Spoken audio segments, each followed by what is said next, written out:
તો મિત્રો, મારું નામ કેતન રાઠોડ છે। તો આપણે કથાની શરૂઆત કરીએ। પૈસા માણસને મોટો બનાવી શકે છે, પરંતુ સંસ્કાર જ માણસને સાચો માણસ બનાવે છે। આજે આપણે એવી એક હૃદય પરથી વાર્તા સાંભળવાના છીએ, જેમાં એક ગરીબ પિતાએ પોતાના દીકરાને કરોડપતિ બનવા માટે આખી જિંદગી ખપાવી દીધી। પરંતુ જ્યારે દીકરો કરોડપતિ બન્યો, ત્યારે એ જ પોતાના પિતાને ઓળખવામાં શરમ અનુભવવા લાગ્યો। પછી સમયનું ચક્ર એવું ફર્યું કે એ જ દીકરાને સમજાયું કે દુનિયામાં સૌથી મોટું ધન પૈસા નહીં, પરંતુ માતા પિતાનો પ્રેમ અને આશીર્વાદ છે। તો ચાલો સાંભળીએ એક ગરીબ પિતા અને કરોડપતિ પુત્રની આંખો ભીની કરી દે તેવી કથા। સૌરાષ્ટ્રના એક નાના ગામના છેવાડે માટી અને નળિયાથી બનેલું એક નાનું ઘર હતું। એ ઘરમાં હરજીભાઈ અને તેમનો 10 વર્ષનો દીકરો મનોજ રહેતા હતા। મનોજની માતાનું અવસાન ત્યારે જ થઈ ગયું હતું જ્યારે મનોજ 3 વર્ષનો હતો। હરજીભાઈ માટે એ દિવસ જીવનનો સૌથી મોટો આઘાત હતો। પત્ની જતી રહી, પણ તેની છેલ્લી ઈચ્છા હતી, હરજી, મારા મનોજને ભણાવજો, એને મોટો માણસ બનાવજો। આ શબ્દ હરજીભાઈના હૃદયમાં કોતરાતા ગયા। એ દિવસ પછી હરજીભાઈએ બીજું લગ્ન કરવાનો વિચાર પણ કર્યો નહીં। આખી જિંદગી દીકરાને ઉછેરવામાં જ સમર્પિત કરી દીધી। સવારે 4 વાગે ઉઠી ખેતરમાં જવું, બપોરના તડકામાં કામ કરવું અને રાત્રે મજૂરી કરીને થોડા વધારાના પૈસા કમાવવા, એ જ તેમની દિનચર્યા હતી। એક દિવસ મનોજ સ્કૂલથી ઘરે આવ્યો। બાપુ, કાલે સ્કૂલની ફી ભરવાની છે। હરજીભાઈ થોડા સમય માટે મૌન થઈ ગયા। ઘરમાં માત્ર 50 રૂપિયા પડ્યા હતા અને ફી 500 રૂપિયા ભરવાની હતી। પરંતુ તેમણે ચહેરા પર ચિંતા દેખાવા દીધી નહીં। તું ચિંતા ન કર દીકરા, કાલે સવારે ફી ભરાઈ જશે। રાત્રે હરજીભાઈ ગામના શેઠ પાસે ગયા। શેઠ, 500 રૂપિયા જોઈએ છે। શેઠ હસ્યો। હરજી, તારા પર પહેલેથી જ દેવું છે, મને ખબર છે શેઠ, પણ દીકરાની ફી ભરવાની છે। આખરે શેઠે વ્યાજે પૈસા આપ્યા। બીજા દિવસે મનોજની ફી ભરાઈ ગઈ। મનોજને ખબર પણ ન પડી તેના પિતાએ તેના માટે કેટલો મોટો અપમાન સહન કર્યો હતો। વર્ષો પસાર થતા ગયા। મનોજ ભણવામાં ખૂબ જ તેજ હતો। આખા તાલુકામાં પ્રથમ નંબર લાવતો।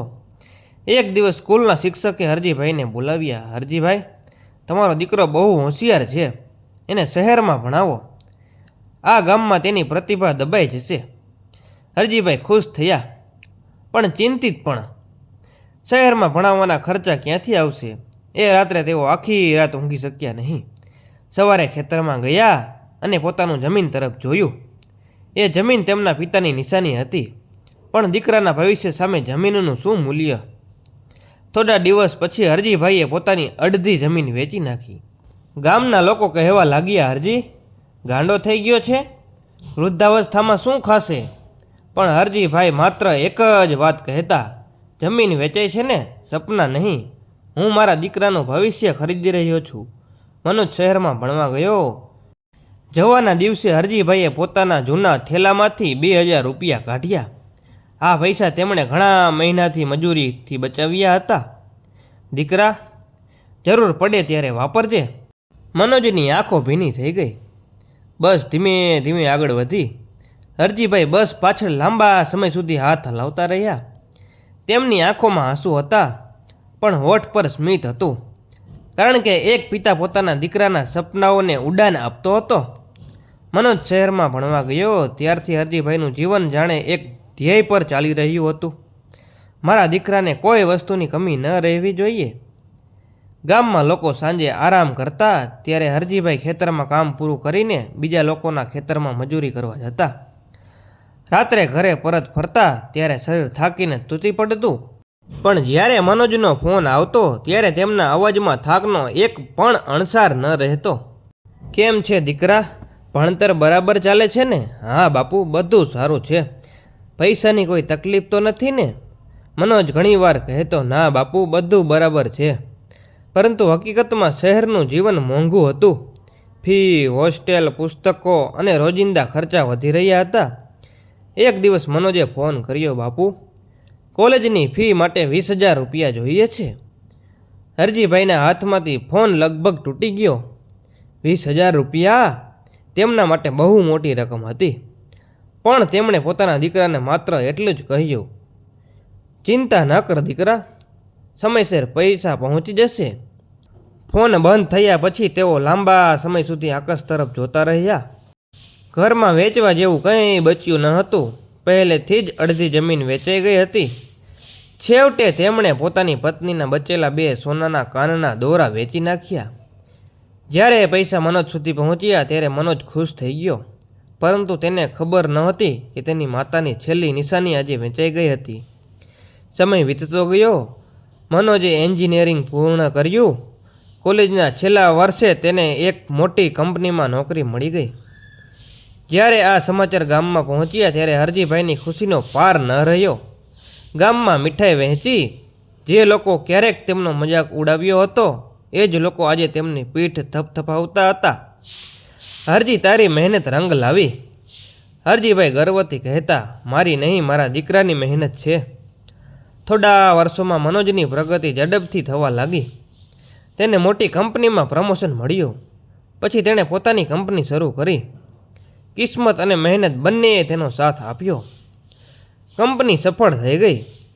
કરોડોની કમાણી થવા લાગી. મોટો બંગલો ખરીદો, લક્ઝરી કાર ખરીદી, મોટા લોકો સાથે સંબંધ બન્યા.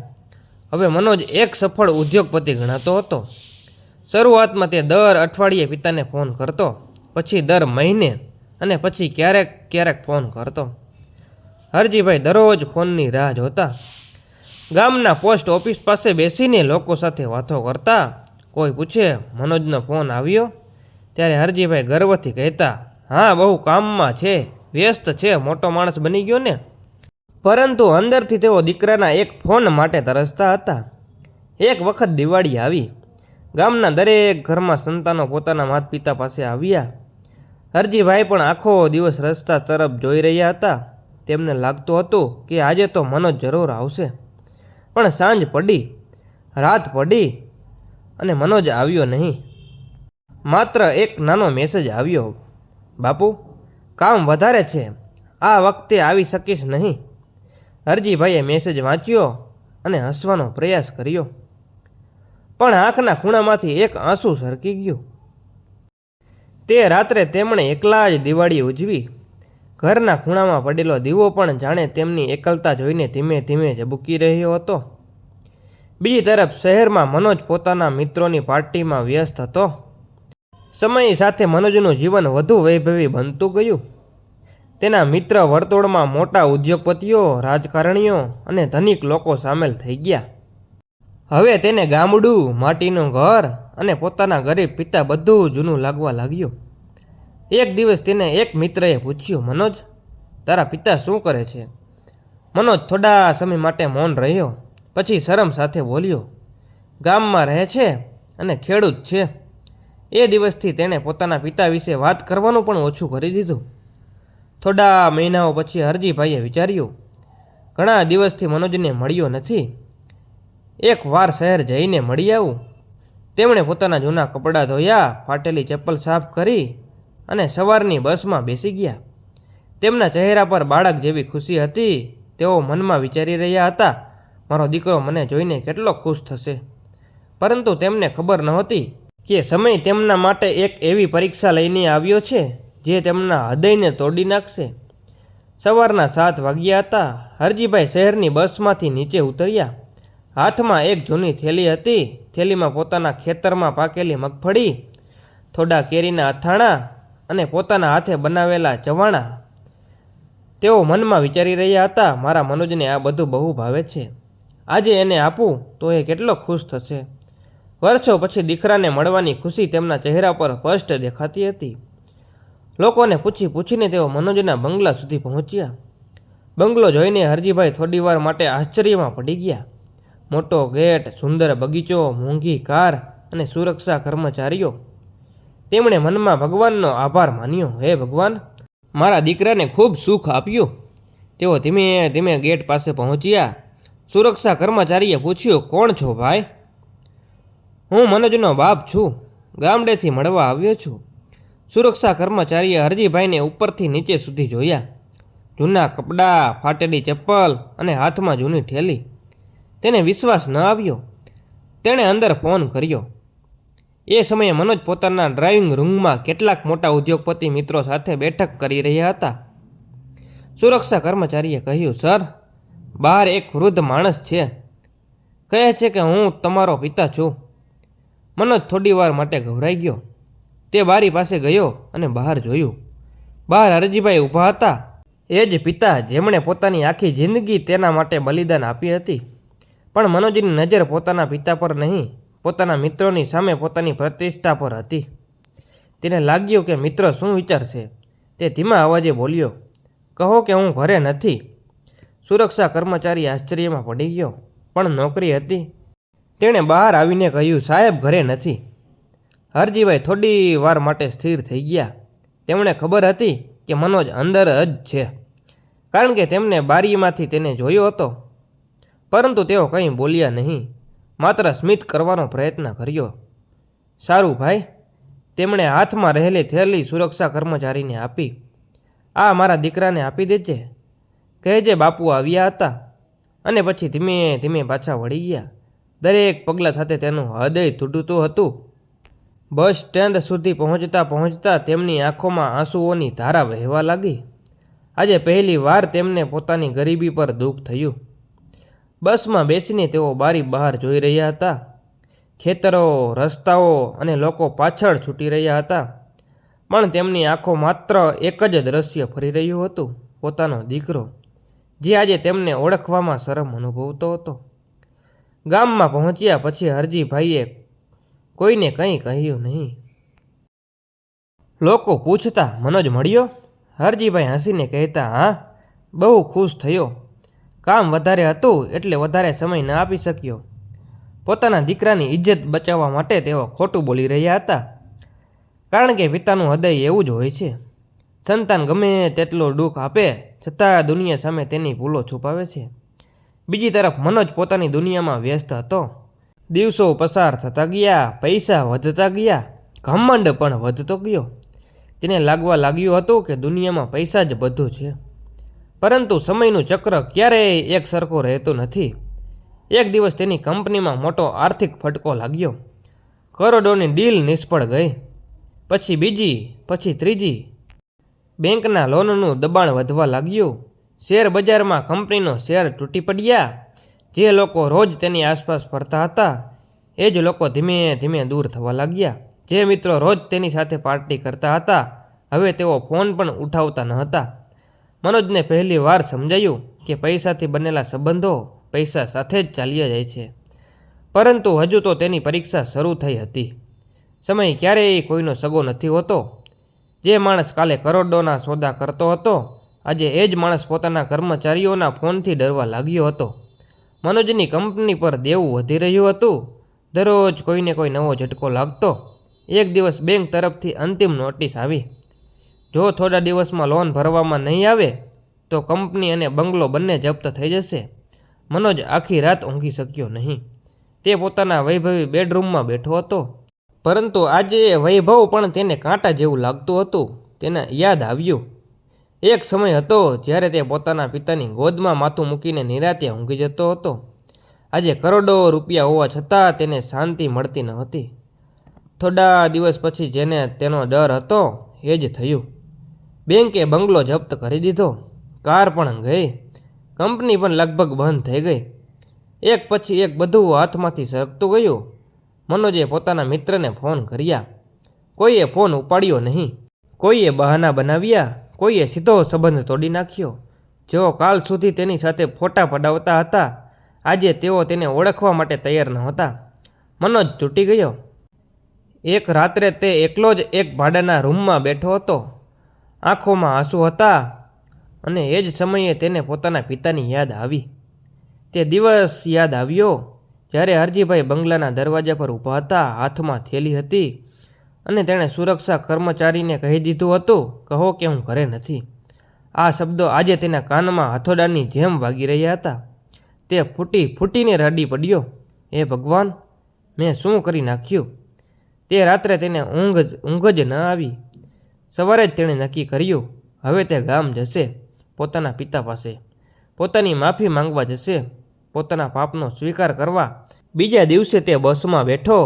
એ જ રસ્તો જે રસ્તે વર્ષો પહેલાં હરજીભાઈ તેને શહેર ભણવા મોકલવા બસ સુધી આવ્યા હતા. દરેક કિલોમીટર સાથે મનોજનું હૃદય ભારે થતું જતું હતું. તેને ખબર નહોતી કે પિતા તેને માફ કરશે કે નહીં.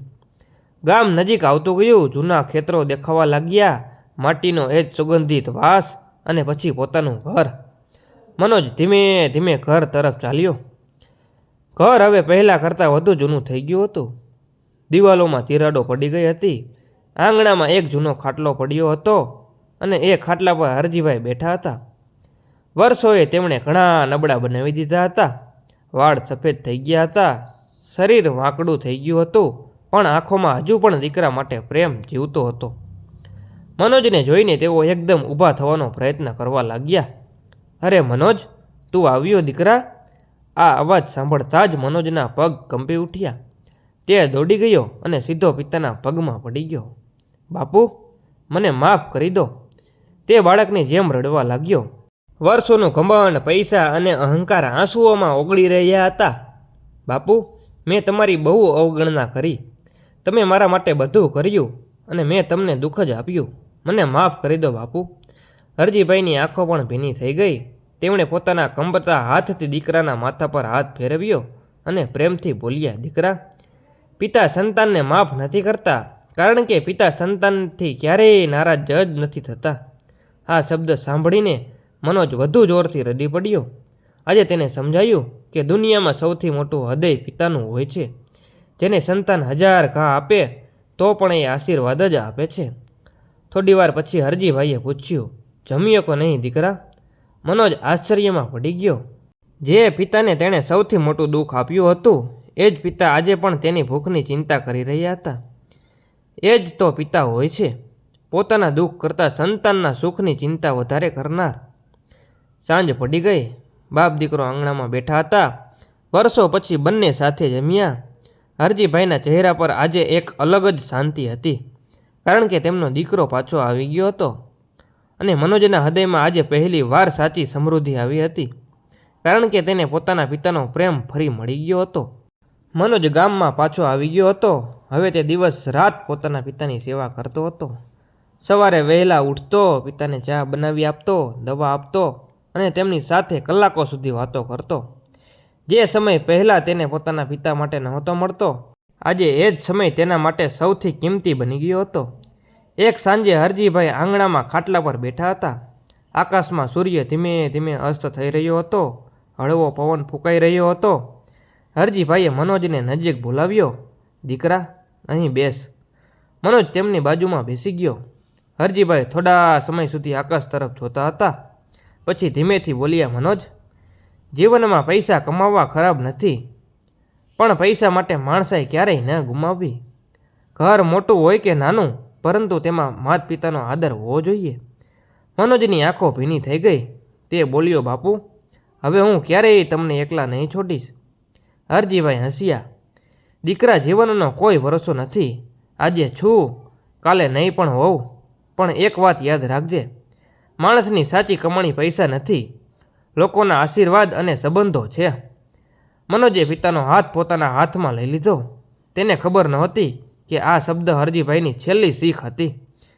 બીજા દિવસે સવારે મનોજ ચા લઈને પિતાને ઉઠાડવા ગયો, પરંતુ આજે કંઈક અલગ હતું. હરજીભાઈ શાંતિથી સૂતા હતા. ચહેરા પર સ્મિત હતું, જાણે કોઈ મોટી ચિંતા વગર ઊંઘી ગયા હોય. બાપુ, મનોજે ધીમેથી બોલાવ્યું. કોઈ જવાબ આવ્યો નહીં.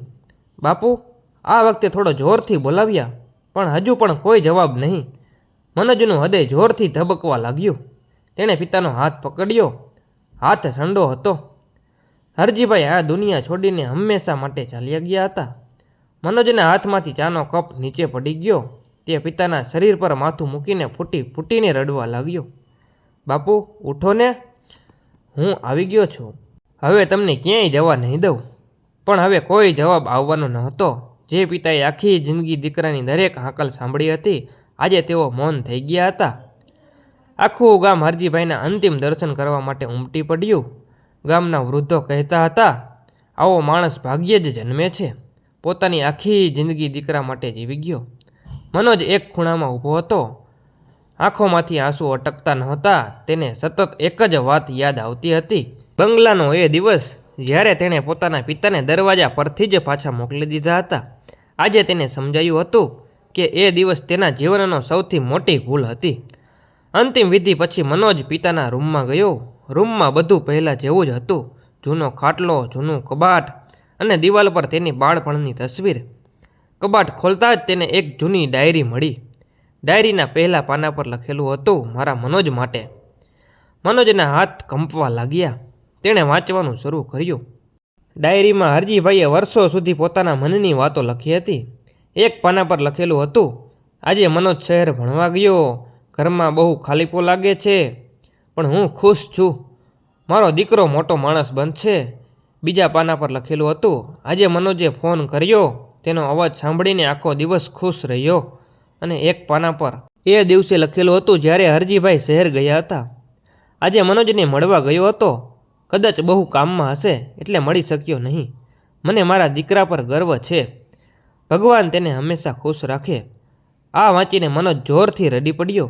જે દિવસે તેણે પોતાના પિતાનું દિલ તોડી નાખ્યું હતું, એ દિવસે પણ પિતાએ તેના માટે દુઆ જ કરી હતી. થોડા મહિના પછી મનોજે એક મોટો નિર્ણય લીધો. તેણે પોતાના ગામમાં હરજીભાઈ નામે એક વૃદ્ધ સેવા કેન્દ્ર શરૂ કર્યું, જ્યાં કોઈ વૃદ્ધ માતા પિતાને એકલતા ન અનુભવવી પડે. ઉદ્ઘાટનના દિવસે આખું ગામ હાજર હતું. મંચ પર ઊભા રહીને મનોજ બોલ્યો, મારા પિતાએ મને શીખવ્યું કે પૈસા કમાવવા સરળ છે, પરંતુ સંબંધો કમાવવા મુશ્કેલ છે. જો તમારા માતા પિતા જીવતા હોય તો તેમની કદર કરો, કારણ કે એક દિવસ એવો આવશે જ્યારે તમે તેમને બોલાવશો પણ તેઓ જવાબ આપવા માટે તમારી પાસે નહીં હોય. આખા ગામની આંખો ભીની થઈ ગઈ અને આકાશમાં ક્યાંક હરજીભાઈનો આત્મા પોતાના દીકરાને જોઈને કદાચ સ્મિત કરી રહ્યો હતો. પિતા એ એવો વૃક્ષ છે જે આખી જિંદગી તડકામાં ઊભો રહીને પોતાના સંતાનોને છાંયો આપે છે. જ્યાં સુધી એ વૃક્ષ ઊભું હોય ત્યારે તેની કિંમત સમજતા નથી, પરંતુ જ્યારે એ પડી જાય ત્યારે જીવનમાં પડેલી ખાલી જગ્યા ક્યારેય ભરાતી નથી. માતા પિતાને સમય આપો, પ્રેમ આપો, માન આપો, કારણ કે દુનિયામાં બધું ફરી મળી શકે છે, પરંતુ એકવાર ગુમાવેલ માતા પિતા ફરી ક્યારેય મળતા નથી. મિત્રો, આ વાર્તા સારી લાગી હોય તો વિડીયોને લાઇક અને ચેનલને સબસ્ક્રાઈબ કરી લેજો. મળીએ નવી વાર્તા સાથે. ત્યાં સુધી બધાને જાજા કરીને રામ રામ.